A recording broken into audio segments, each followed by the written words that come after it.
આજે અમે ખાસ કરીને યુએસએમાં વસતા આપણા ભારતીય સમુદાય માટે એક અત્યંત મહત્વપૂર્ણ સમાચાર લઈને આવ્યા છીએ, જે તમારા નિવૃત્તિના જીવનને આર્થિક રીતે વધુ મજબૂત બનાવી શકે છે. આપણામાંથી ઘણા લોકો એવું માને છે કે અમેરિકામાં સોશિયલ સિક્યુરિટીના નિયમો પથ્થરની લકીર જેવા છે અને એકવાર બેનિફિટ લેવાનું શરૂ કર્યા પછી તેમાં કોઈ પણ ફેરફાર શક્ય નથી હોતો, પરંતુ હકીકત કંઈક અલગ જ સૂચવે છે. સોશિયલ સિક્યુરિટી કાયદાઓ અનેક અપવાદોથી ભરેલા છે, જેનો લાભ લઈને તમે તમારા માસિક ચેકની રકમમાં વધારો કરી શકો છો. સૌથી પહેલા તો આપણે દર વર્ષે મળતા કોલા એટલે કે કોસ્ટ ઓફ લિવિંગ એડજસ્ટમેન્ટને સમજવાની જરૂર છે. આ વર્ષે અંદાજે 2.8% વધારો જોવા મળ્યો છે, જે મોંઘવારી સામે લડવામાં મદદરૂપ થઈ શકે છે. જો કે અહીં મેડિકેર પાર્ટ બી ના પ્રીમિયમ પણ વધતા હોય છે, પરંતુ હોલ્ડ હોર્મેલાઇસ નામના કાયદાને કારણે તમારો નેટ ચેક ક્યારેય પણ ઘટતો નથી, જે આપણા માટે એક સુરક્ષાનું કવચ જેવું છે.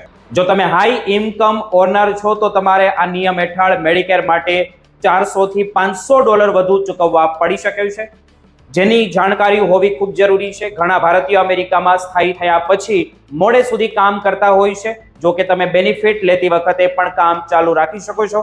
સોશિયલ સિક્યુરિટી ઓફિસ દર વર્ષે તમારી કમાણીનું આપોઆપ ઓડિટ કરે છે. સરકાર તમારી સૌથી વધુ કમાણીવાળા 35 વર્ષને ધ્યાનમાં લે છે, અને જો તમારી અત્યારની કમાણી જૂના 35 વર્ષની કોઈ પણ એક વર્ષની કમાણી કરતા વધુ હોય તો તમારી માસિક બેનિફિટ આપોઆપ જ વધી જાય છે. અહીં વેજ ઇન્ડેક્સિંગ કે ભૂમિકા પણ સૌથી તેમની મોટી છે, કારણ કે તે તમારી 80 કે 90 દાયકાની કમાણીને આજના ડોલરના મૂલ્ય સાથે સરખાવે છે. હવે એક એવી શક્તિશાળી રીત વિશે વાત કરીએ જે ઘણા લોકો જાણતા નથી, અને તે છે વોલેન્ટરી સસ્પેન્શન ઓફ બેનિફિટ. જો તમે તમારી ફૂલ રિટાયરમેન્ટ એજ પર પહોંચી ગયા હો તો તમે સ્વેચ્છાએ તમારો ચેક આવતા બંધ કરી શકો છો. આમ કરવાથી તમને દર વર્ષે 8%નો જંગી વધારો મળે છે, જે 70 વર્ષની ઉંમર સુધી ચાલુ રહી શકે છે. આનો અર્થ એ છે કે 70 વર્ષ પછી તમને મળનારો ચેક ધારણા કરતા ઘણો મોટો હોઈ શકે છે. ડોક્ટર વીર જેવા નિષ્ણાંતોનું પણ માનવું છે કે સોશિયલ સિક્યુરિટી ઓફિસરના કર્મચારીઓને પણ આ નિયમોની ઘણીવાર ખબર હોતી નથી. તેથી તમારે તમારી સાથે સત્તાવાર પોલિસીના કાગળો લઈને જવું પડી શકે છે. આ સિવાય આપણે ભારતીય પરિવારમાં જે અમેરિકામાં રહે છે તેમની માટે સ્પાઇઝર અને સર્વાઈવર બેનિફિટ પણ મોટું મહત્વ ધરાવે છે. જો તમારા જીવનસાથીના બેનિફિટ તમારા કરતા વધારે હોય તો તમે તેમના રેકોર્ડ પર વધારાના પૈસા મેળવવા માટે હકદાર બની શકો છો.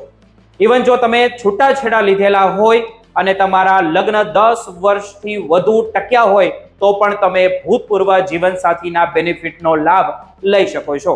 વિધવા બહેનો માટે પણ ખાસ જોગવાઈ અમેરિકામાં કરવામાં આવે છે, જેમાં તેઓ ડિસેમ્બલ્ડ વિન્ડો બેનિફિટ દ્વારા જૂની બાકી નાણાં પણ તેમે મેળવી શકે છે. અમેરિકામાં ઘણીવાર સોશિયલ સિક્યુરિટી એડમિનિસ્ટ્રેશન ભૂલથી અથવા તો અધૂરી જાણકારીને કારણે તમને પૂરા પૈસા આપતું નથી, પરંતુ જો તમે જાગૃત હશો તો તમે રેટ્રોએક્ટિવ પેમેન્ટ એટલે કે પાછલા એક વર્ષના બાકી નાણાં પણ એક સાથે મેળવી શકો છો, જે ક્યારેક કાગળના ચેક સ્વરૂપે તમારા ઘરે આવી શકે છે.